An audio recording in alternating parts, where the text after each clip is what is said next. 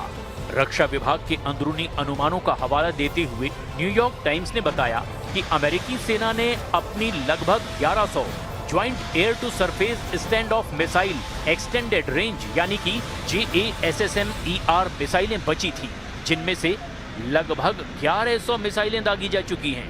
अब केवल 400 के आसपास मिसाइलें ही बची है। JASSM-ER की मारक क्षमता 600 मील से ज्यादा है और इसे दुश्मन की हवाई सुरक्षा की सीमा से बाहर रहते हुए भी मजबूत लक्ष्यों को भेदने के लिए डिजाइन किया गया है। इसकी एक मिसाइल की कीमत लगभग $11 लाख है। इसके अलावा अमेरिकी सेना ने ईरान में 1000 से ज्यादा टॉमहॉक क्रूज मिसाइलों का भी इस्तेमाल किया है, जो लगभग उस संख्या का 10 गुना है जितनी वो हर साल खरीदती है। यानी अमेरिका एक साल में जितनी टॉमहॉक मिसाइलें खरीदता या बनाता है, ये संख्या उससे 10 गुना ज्यादा है। मतलब अगर अमेरिका साल भर में 100 मिसाइलें बनाता है तो उसने एक ही झटके में 10 साल का स्टॉक खत्म कर दिया है। न्यूयॉर्क टाइम्स की रिपोर्ट के मुताबिक पेंटागन ने एक युद्ध में 1200 से ज्यादा पैट्रियट इंटरसेप्टर मिसाइलें भी दागी है, जिनमें से हर एक की कीमत $4 मिलियन से भी ज्यादा है। अमेरिका ने पूरे 2025 में सिर्फ 600 पैट्रियट इंटरसेप्टर मिसाइलें ही बनाई। रिपोर्ट में कहा गया कि अमेरिकी सेना ने 1000 से ज्यादा प्रिसीजन स्ट्राइक और ATACMS जमीन आधारित मिसाइलों का भी इस्तेमाल किया, जिससे उनका भंडार चिंताजनक रूप से कम हो गया है। अमेरिका ने अपनी क्षमता का करीब 73% हिस्सा खर्च कर दिया है। किसी भी महाशक्ति के लिए अपने प्रिसीजन गाइडेड मिसाइलों का इतना कम स्टॉक होना खतरनाक माना जाता है। और ये कोई साधारण मिसाइलें नहीं हैं, ये एक स्टैंड ऑफ मिसाइलें हैं, जिसका मतलब है कि इसे दुश्मन के रडार या डिफेंस सिस्टम की रेंज से बाहर रखकर ही विमान से दागा जा सकता है। अब ऐसे हालात में क्या ट्रंप ईरान पर परमाणु हथियारों का इस्तेमाल कर सकते हैं? ये अपने आप में एक सबसे बड़ा सवाल है।